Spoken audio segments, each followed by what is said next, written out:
بسم اللہ الرحمن الرحیم۔ نبی علیہ الصلاۃ والسلام کی شان میں چند اشعار میرے ذہن میں آئے ہیں۔ اللہ کرے مجھے بھی آپ کو بھی نبی سے پکی سچی محبت ہو جائے۔ صبح مطالعہ کر رہا تھا تو میرے سامنے یہ اشعار آ گئے۔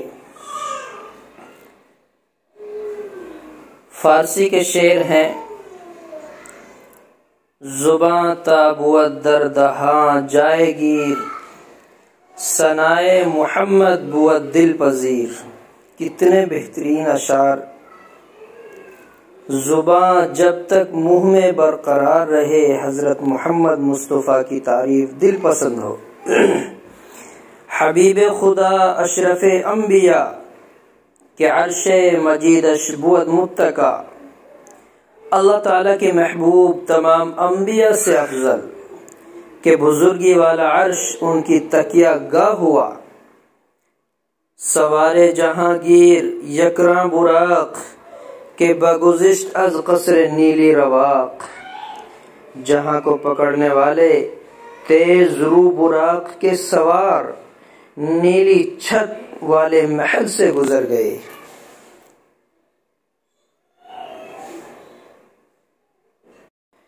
اردو کے شاعروں نے بھی اپنی اپنی حیثیت کے اعتبار سے بہترین انداز میں شعر کہے ہیں، اور یوں کہا: نماز اچھی، زکوٰۃ اچھی، کلمہ اچھا اور حج بھی اچھا، مگر باوجود ان سب کے میں مسلمان ہو نہیں سکتا۔ نماز اچھی، زکوٰۃ اچھی، کلمہ اچھا اور حج بھی اچھا، مگر باوجود ان سب کے میں مسلمان ہو نہیں سکتا۔ کہ نہ جب تک کٹ مروں رسول اللہ کی حرمت پر، خدا شاہد ہے کامل میرا ایمان ہو نہیں سکتا۔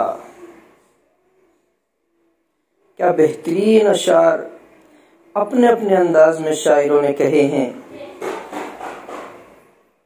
نبی علیہ السلام کی مدح میں لاکھوں اشعار لکھے ہیں۔ ایک شاعر نے آپ کا معجزہ ہے، علامہ ابن حجر عسقلانی فرماتے ہیں کہ یہ ان اشعاروں میں سے آخری شعر ہیں جو انہوں نے لکھے ہیں: تھکی ہے فکر رسا مدح باقی ہے، قلم ہے آبلا پا مدح باقی ہے، ورق تمام ہوا مدح باقی ہے، تمام عمر لکھا مدح باقی ہے۔ دوسری جگہ یوں فرماتے ہیں: جنت کو مخاطب کیا اور یوں کہا: اے جنت، اپنے اوپر فخر نہ کر، تکبر نہ کر، تجھے فخر کرنے کی اجازت نہیں ہے۔ تو تکبر کس بنا پہ کرتی ہے؟ تیری کوئی شان نہیں، تیری کوئی خالص پہچان نہیں، اگر ہے تو صرف میرے آقا جناب محمد رسول اللہ صلی اللہ علیہ وسلم کے صدقے میں بنی ہے۔ لیکن میں تجھے مخاطب نہیں کرتا، تیرے فخر کو نہیں دیکھتا، تو میرے دل کو دیکھ لے اور سن۔ اے جنت، تجھ میں حور و قصور رہتے ہیں۔ جنت کو مخاطب کیا: اے جنت، تجھ میں حور و قصور رہتے ہیں، میں نے مانا ضرور رہتے ہیں، میرے دل کا طواف کر جنت، میرے دل میں حضور رہتے ہیں۔ اور آگے ایک شاعر نے یوں کہا: حضور آئے تو سر آفرینش پا گئی دنیا، اندھیروں سے نکل کر روشنی میں آ گئی دنیا، ستے چہروں کا زنگ اترا، بجھے چہروں پہ نور آیا، حضور آئے تو انسانوں کو جینے کا شعور آیا۔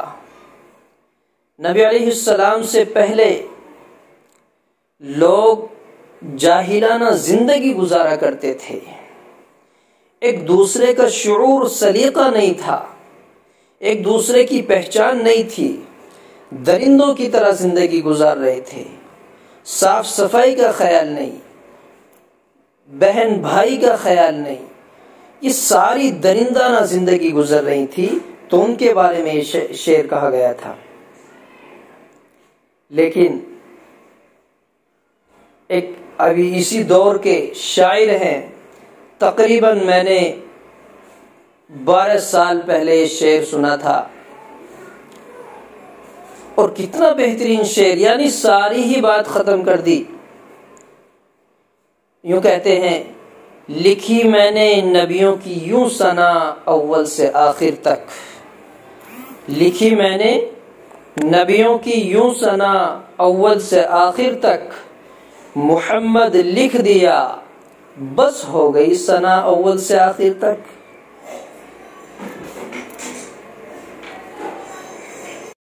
اور آگے میرے رب کو دیکھو، میرا رب کیا کہتا ہے، یہ تو آپ نے جگہ جگہ سنا، یاسین، طٰہٰ، مزمل و مدثر۔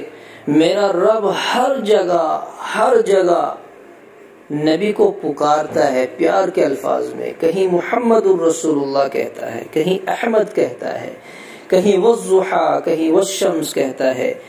نبی کے زلفوں کی قسم، نبی کے چہرے کی قسم، نبی کے آنکھوں کی قسم، نبی کے گھوڑے کی زین کی قسم، نبی کے سینے کی قسم، نبی کے ہر عضو کی قسم کھاتا ہے۔ میرا رب پیار میں نبی کا نام نہیں لیتا، طرح طرح کے القاب سے پکارتا ہے، اور پھر آخر میں بس یوں کہہ دیا میرے رب نے، قل ان کنتم تحبون اللہ فاتبعونی یحببکم اللہ، کہ اگر تم مجھ سے محبت کرتے ہو، مجھے پانا چاہتے ہو، تو میرے نبی سے محبت کرو۔ فاتبعونی، پہلے تمہیں میرے نبی سے محبت کرنی پڑے گی۔ نبی سے کہہ دیا مخاطب کر کے، قل ان کنتم، کہہ دیجئے ان سے تم کہ اگر تم اللہ کو پانا چاہتے ہو تو پہلے میری اتباع کر لو۔ کتنا